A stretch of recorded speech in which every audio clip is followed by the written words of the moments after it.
माया मरी ना मन मरा मर गए शरीर, आशा तृष्णा ना मरी कह गए संत कबीर।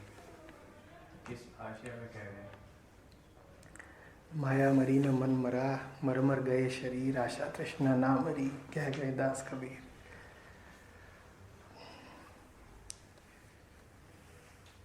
समय इतना बदल गया है। मेरे साथ के एक हैं, उनके जुड़वा बच्चियां, उनके नाम है आशा तृष्णा।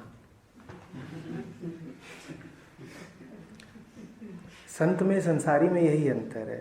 संत के लिए जो त्याज्य है, निकृष्ट है, वो संसारी को बड़ा अच्छा लगता है।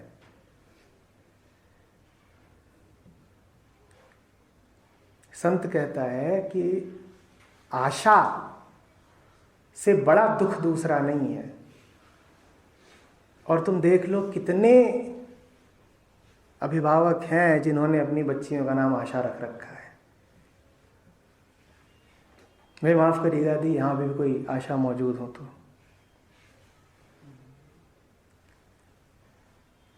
कितना अच्छा लगता है आपको कहना उम्मीद पे दुनिया कायम है, होप।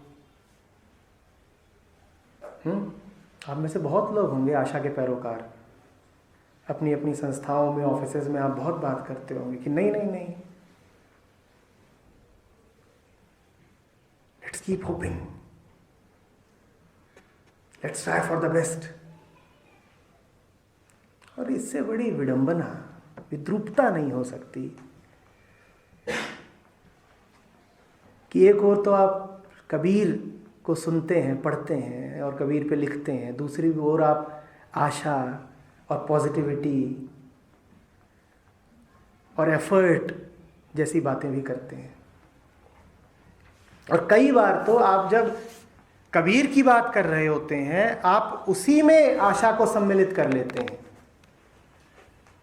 आप कहते हैं कि कबीर हमसे कह रहे हैं कि उम्मीद का दामन मत छोड़ना, और कबीर हमसे कह रहे हैं कि पूरी कोशिश करो कि तुम अपने ध्येय को पालो। मैं कहता हूं ये हो क्या रहा है? कबीर कह रहे हैं आशा तृष्णा न मरी, और तुम इसका कबीर पर ही प्रत्यक्ष प्रयोग कर रहे हो कि देखो आशा तृष्णा कभी नहीं मरेगी। कबीर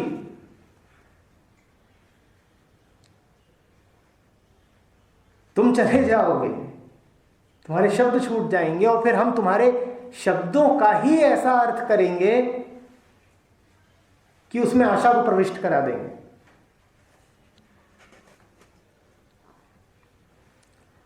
माया मरी न मन मरा मरमर गए शरीर, मरमर गए शरीर। शरीर जिसको तुम जानते हो, जिससे तुम्हारा तादात्म्य है, वो तो प्रतिपल मर ही रहा है।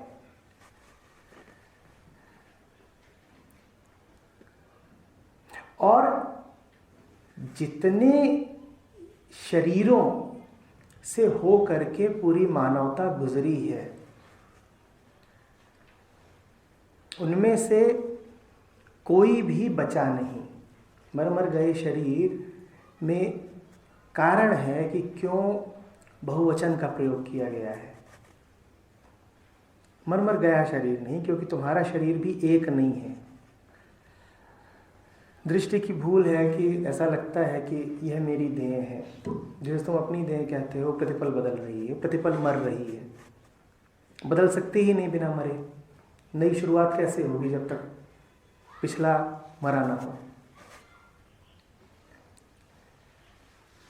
लगातार शरीर बदलता ही जा रहा है, और शरीर के माध्यम से तुम्हारी कोशिश रही है कि तुम माया को पालो, कि तुम मन का जो लक्ष्य है, मन की जो चाहते हैं, उनको पूरा कर लो। मन की कोई चाहत बताना जिसका संबंध शरीर से न हो। हम में से यहाँ कोई ऐसा नहीं बैठा है जिसके पास तमन्नाएं नहीं है। कोई ऐसी तमन्ना बता दो जो शरीर से जुड़ी हुई नहीं है। और उसको जांचना हो तो ऐसे जांच लेना कि यदि तुम ही नहीं हो तो क्या तुम्हारी कोई तमन्ना शेष रह जाती है? तुम्हारी इच्छाएं उनके लिए होती हैं जिनसे तुम्हारा शरीर का रिश्ता है। तुम्हारी इच्छाएं किसी से होती हैं ना, जिस किसी से होती हैं वो स्वयं एक शरीर होता है।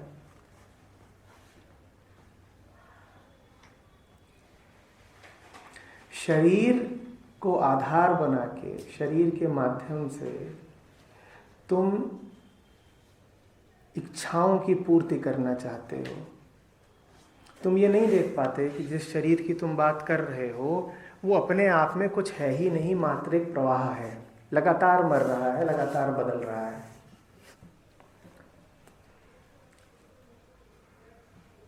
बदलना शरीर का, मन का स्वभाव है, प्रकृति है उनकी।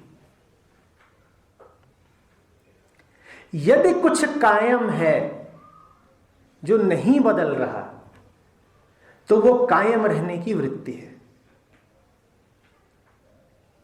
वृत्ति जो कायम रहती है वो वृत्ति है ही आशा तृष्णा। आशा तृष्णा न मरी, वो नहीं मरेगी। तुम सोचते हो कि तुम शरीर के माध्यम से वो पालोगे जो तुम पाना चाहते हो ना। जो तुम पाना चाहते हो वो अनछुआ ही रह जाएगा, वो नहीं मरेगा, उसकी प्राप्ति कभी नहीं होगी। हाँ, तुम जरूर खत्म हो जाओगे, तुम प्रतिपल खत्म हो ही रहे हो।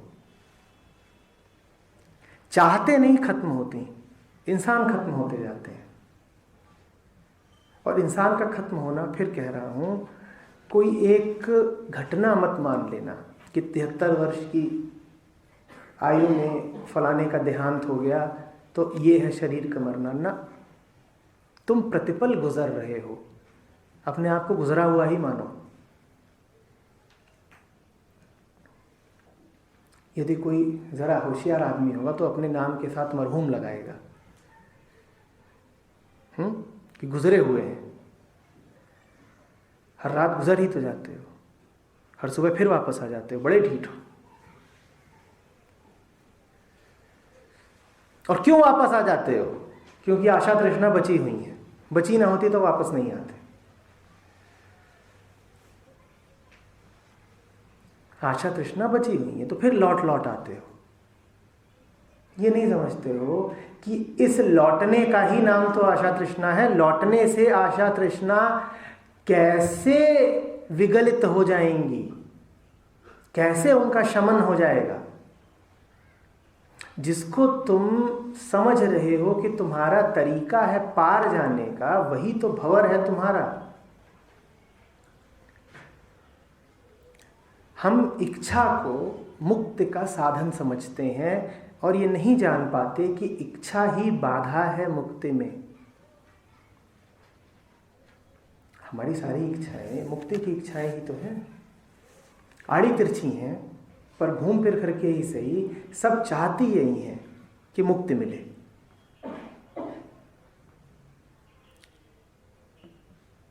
सीधे तरीके से नहीं चाहती हैं, टेढ़े तरीके से चाहती हैं। तुम कहते हो पैसा खूब कमा लूंगा तो मुक्ति मिल जाएगी,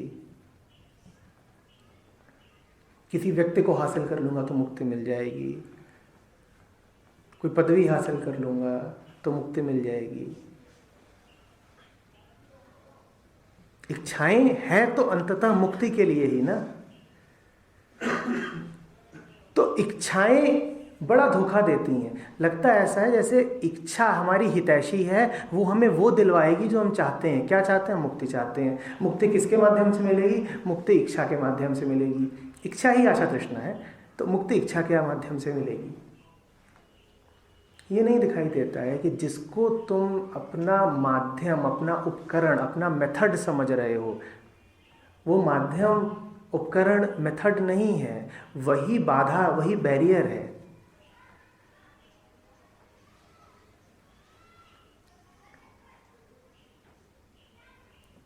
बात आ रही है समझ में? इच्छा ही जन्म लेती है और किसी का जन्म नहीं होता। और मृत्यु नहीं होती इच्छा की, इसीलिए चारों तरफ तुम्हें जन्म और मृत्यु का खेल दिखाई देता है। तुम थोड़ी जन्मते हो, आशा तृष्णा ही जन्मती है। एक छोटा सा बच्चा पैदा होता है, मेरे यहाँ 2 छोटे छोटे खरगोश पैदा हुए हैं। और उनको देखना बड़े ध्यान की बात है। स्पष्ट दिखाई देता है कि वृत्तियां ही पैदा होती हैं।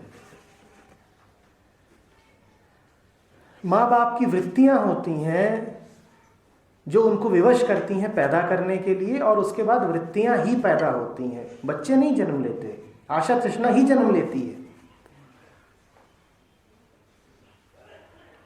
आशा तृष्णा हो ना तो पहली बात माँ बाप पैदा करें ना।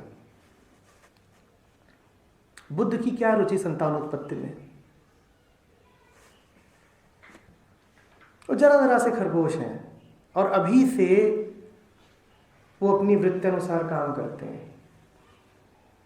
एक शर्मीला है, वो छुपा रहता है। एक अभी से गुर्राता है, 4.5 ग्राम का, वो गुर्रा रहा है मेरे ऊपर। मेरी भी वृत्ति, मैंने कहा मैं भी गुर्राऊंगा। छोड़ो अभी, आज रविवार है।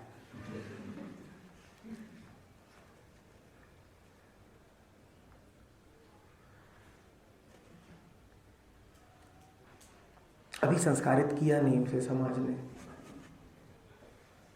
वो गर्भ से वृत्तियां लेके पैदा हुआ है, वो गर्भ से आशा तृष्णा लेके पैदा हुआ है, गर्भ से संस्कारित पैदा हुआ है।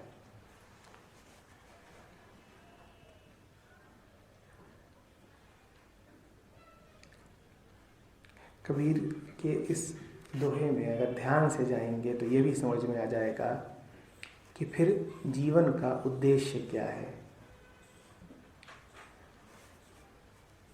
वृत्तियों का पिंड पैदा होता है जिसे हम बच्चा कहते हैं, और उसके जीवन का यही उद्देश्य है, निवृत्त हो जाना, वृत्तियों के पार चले जाना। आशा पैदा होती है, आशा के बिना न संभोग होता न गर्भधारण होता।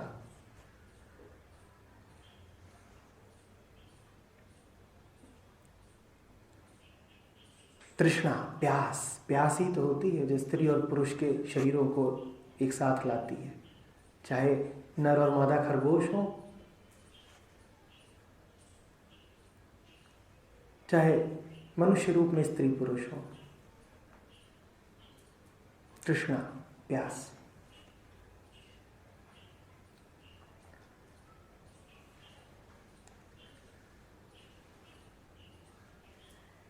शुरुआत ही ऐसे होती है, एक प्यासी कोशिका जाके एक दूसरी प्यासी कोशिका से मिल रही है, और दोनों कोशिकाएं हैं तो देह की ही, दोनों बेचारी अनाड़ी हैं, दोनों कुछ जानती नहीं, दोनों इस भ्रम में है कि इस मिलन से चैन मिल जाएगा, जो मिलता नहीं।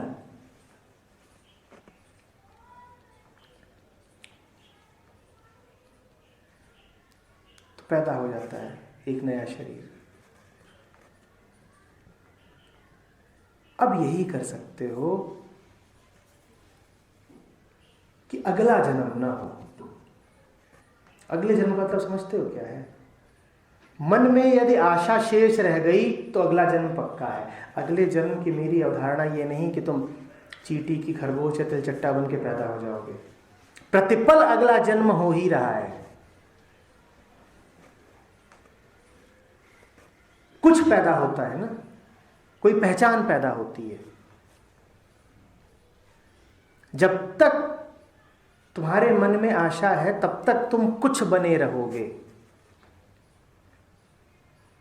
कबीर आशा तृष्णा के पार चले गए तो फिर जिस मरने से जग डरे मेरो मन आनंद, कब मरे हों कब भेटी हों पूर्ण परमानंद। कबीर कहते हैं तुम सब मरने से डरते रहते हो, कबीर कब का मर चुका। अब क्या मरने की बात करें, क्योंकि कितनी बार मरेगा, एक बार मर तो लिया। कबीर कहते हैं अब मर तो लिए एक बार, अब कितनी बार मरेंगे, तो हमें मरने से क्या डर। मरे हुए को कौन मार सकता है।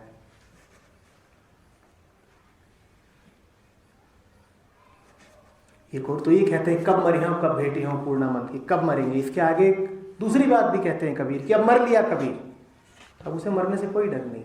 तो जन्म तुम्हारा इसीलिए होता है ताकि पूर्ण मृत्यु को प्राप्त हो सको, निवृत्त हो जाओ। पूर्ण मृत्यु ही निवृत्ति है। कबीर जैसे हो जाओ, पूरे खत्म हो जाओ, पूरे नष्ट हो जाओ, कुछ बचे ना। बहुत कुछ पैदा हुए थे, ना कुछ हो जाओ। बहुत सारा कर्मफल था तुम्हारे पीछे जिसके कारण तुम्हें पैदा होना पड़ा। यूं ही थोड़ी तुम आ गए, तुम्हारे माँ बाप का मिलन यूं ही थोड़ी हो गया। पिता के पक्ष का कर्मफल था, माँ के पक्ष का कर्मफल था, जिस कारण वो दोनों मिले उस कारण तुम्हारा जन्म हो रहा है। तुम अपने आप को ऐसा कर दो कि वो सारा कर्मफल जल जाए। अब आगे कर्मों की कोई नई श्रृंखला मत बना देना, अब आगे कुछ और मत पैदा कर देना। तुम्हें सफाई करनी है, तुम्हें और कचरा नहीं फैला देना।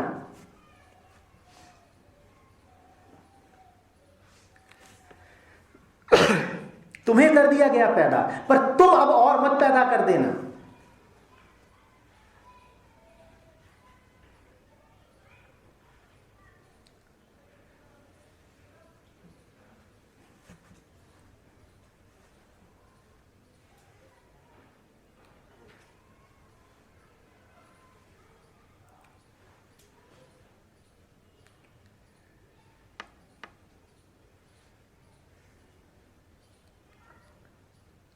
पर कबीर कहते रह जाते हैं संसार वैसे ही चलता है जैसा चलता है। कबीर के समय से आज तक संसार की आबादी 8 गुना बढ़ चुकी है।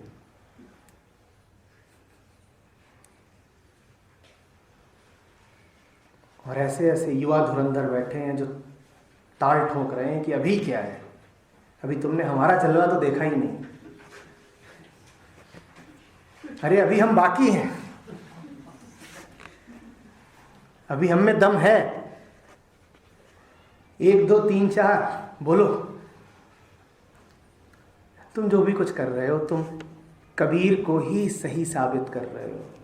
माया मरी न मन मरा, माया मरी न मन मरा।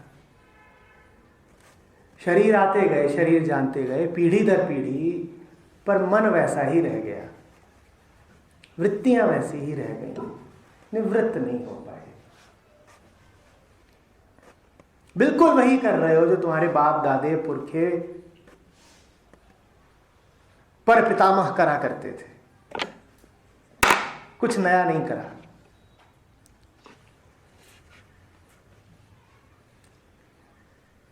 नया तो तब हो ना जब पुराना खत्म हो। उसी पुराने खत्म होने को कबीर कहते हैं मरना। पुराने को खत्म करो तो कुछ नया हो। कबीर का अर्थ है नया।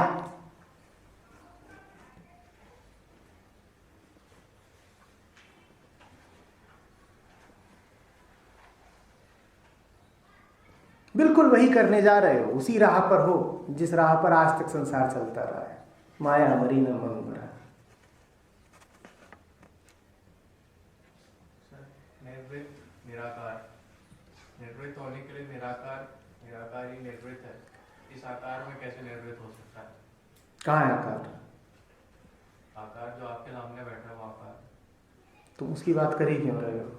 अभी मुझे सुन रहे थे तो हाथ से सुन रहे थे, नाक से सुन रहे थे, आकार के किस हिस्से से सुन रहे थे? कान से जो भीतर जा रहा था, क्या वही कहा है मैंने? हृदय से जो भीतर है। हृदय कहाँ है? शरीर कहाँ है? आकार शरीर कहाँ है? हृदय कहाँ है? वहां से सुन रहे थे, यहां से सुन रहे थे, यहां से कैसे सुनते हैं?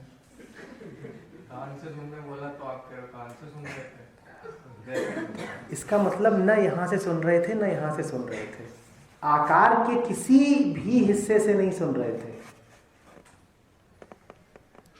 तुम क्यों आकार से इतना मतलब रखते हो? यहां पर जो भी कुछ महत्वपूर्ण है वो घटना निराकार में ही घट रही है। तुमसे किसने कह दिया कि एक आकार दूसरे आकार से बात कर रहा है? ठीक अभी वो हो रहा है जो ऊंचे से ऊंचा हो सकता है।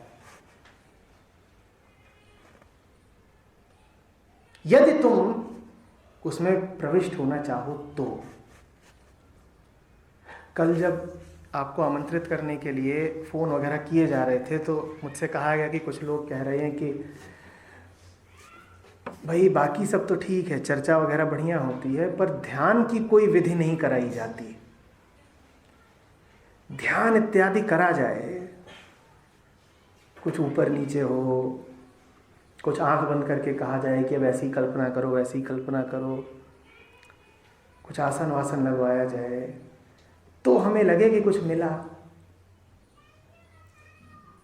ध्यान तुम्हें जहां ले जाएगा, पिछले 1 घंटे से तुम वहीं पर अवस्थित हो। ध्यान की और कौन सी विधि चाहिए अब तुमको?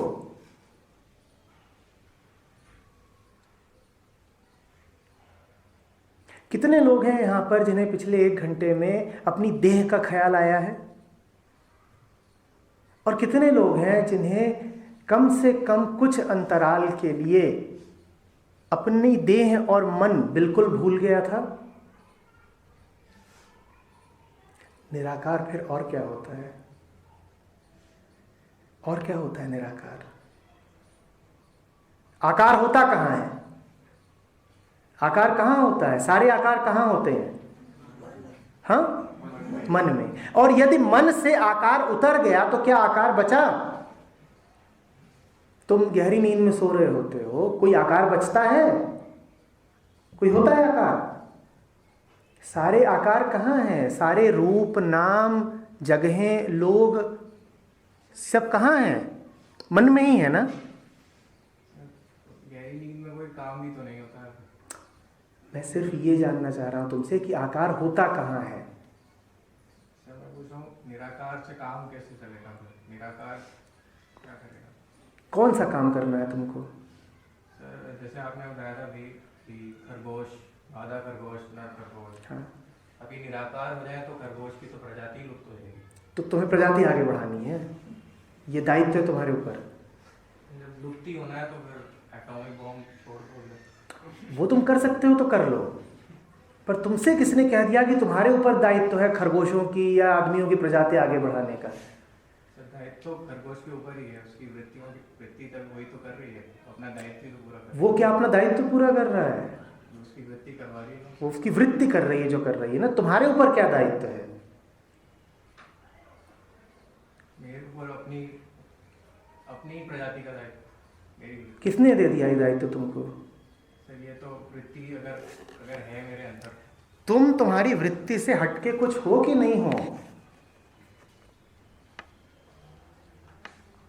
तुम तुम्हारी वृत्ति से हटके कुछ हो या नहीं हो? और अगर तुम्हारे पर यही दायित्व है कि तुम्हें तुम्हारी प्रजाति आगे बढ़ानी है तो और पता नहीं कितने लोग हैं जो बच्चे पैदा कर रहे हैं, उनके बच्चों की देखभाल करो, प्रजाति आगे बढ़ती रहेगी।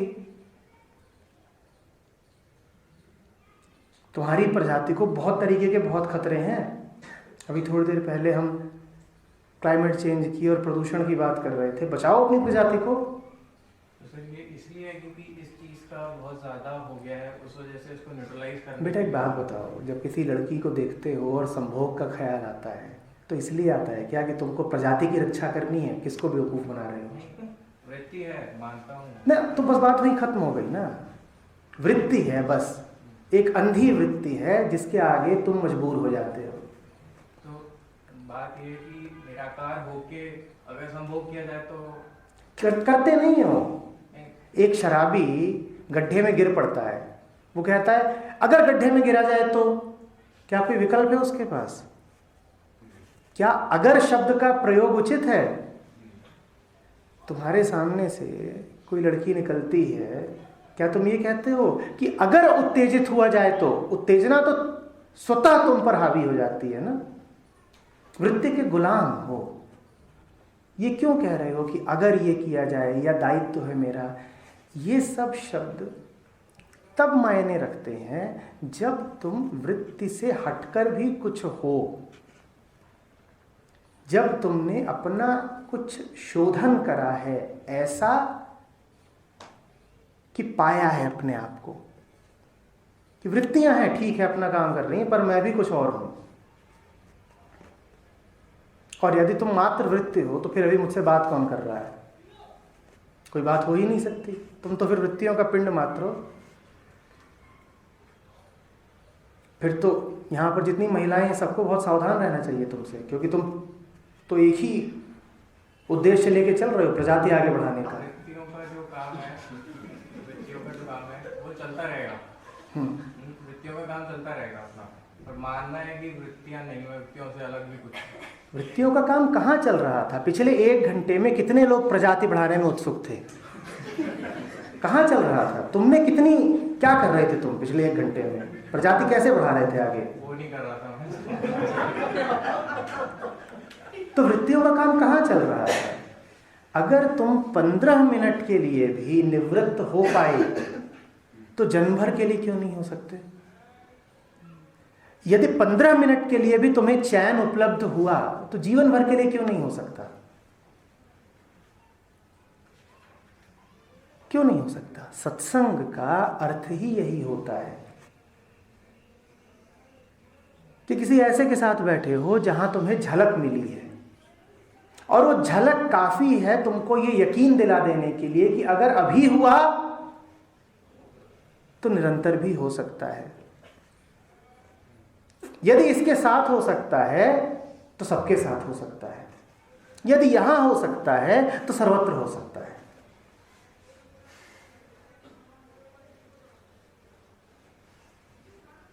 अभी जो तुम्हें मिला है, तुम्हें क्यों ये डर है कि इसको खो दोगे तुम? और जब तुम्हें ये डर होता है ना, तो तुम खुद ही ऐसे तरीके निकाल लेते हो कि तुम उसको खो दो।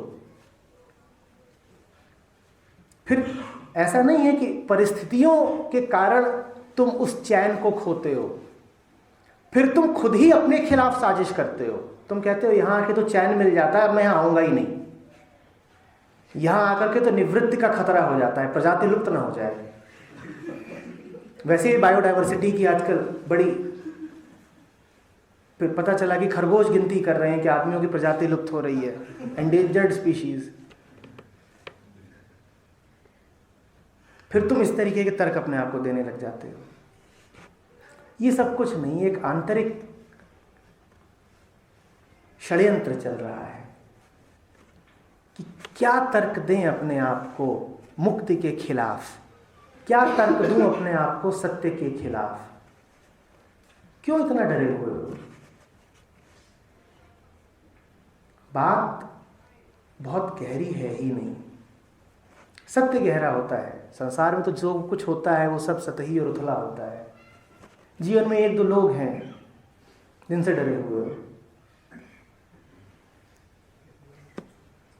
और इतना समझ लो कि जीवन में यदि ऐसे लोग हैं जो तुम्हें डरा के रखते हैं तो वो तुम्हारे जीवन में होने ही नहीं चाहिए।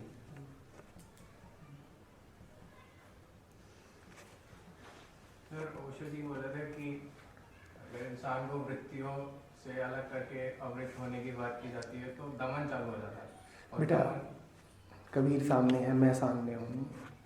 कबीर को समझ नहीं पाए तुम, मैं सामने हूँ, मुझे जान नहीं पाए। ओशो को तुमने क्या जान लिया है? देख नहीं रहे हो तुम कि तुम्हें कुछ पता नहीं है ओशो का, पर उनकी कोई बात आड़े तिरछे तरीके से, कुछ यहाँ से जोड़ के कुछ वहाँ से जोड़ के, सिर्फ अपनी ढाल की तरह इस्तेमाल करना चाहते हो कि नहीं।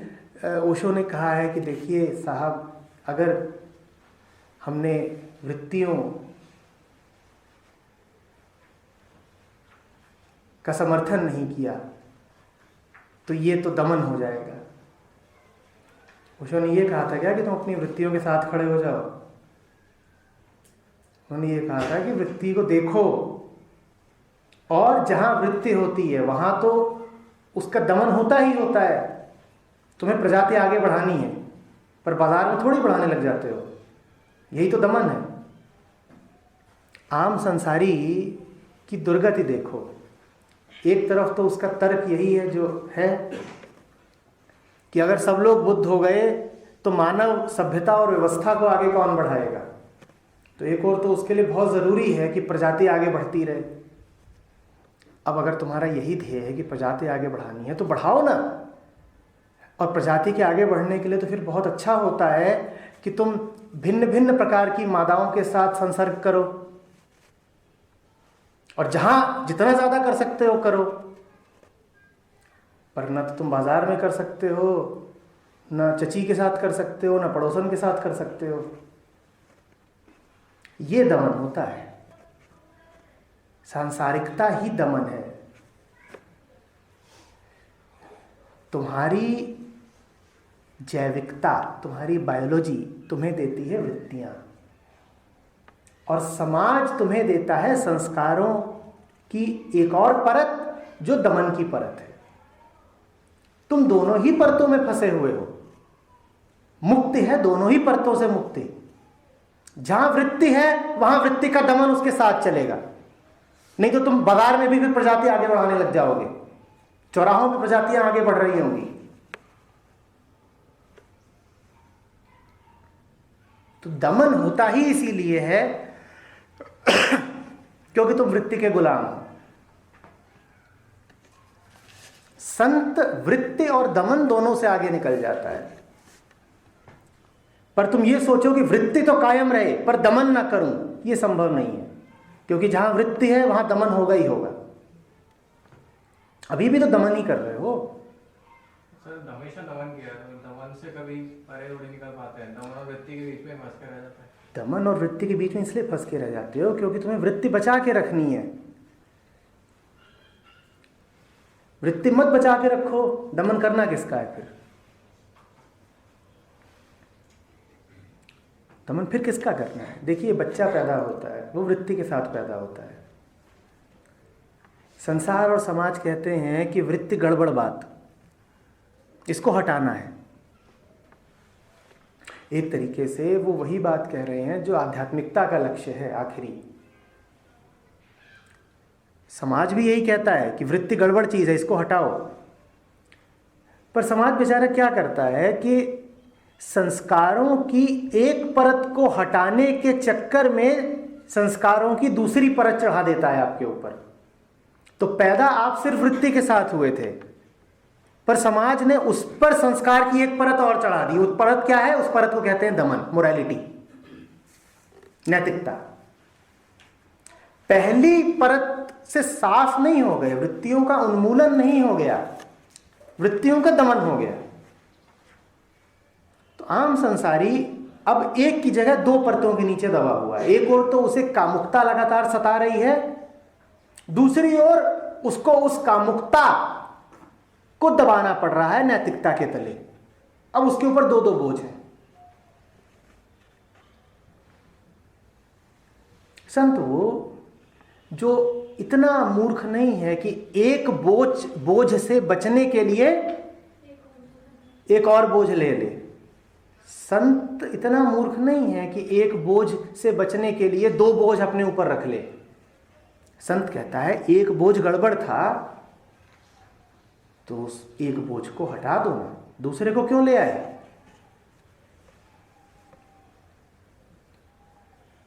वृत्ति गड़बड़ थी तो वृत्ति को हटाओ, दमन को क्यों लाना है?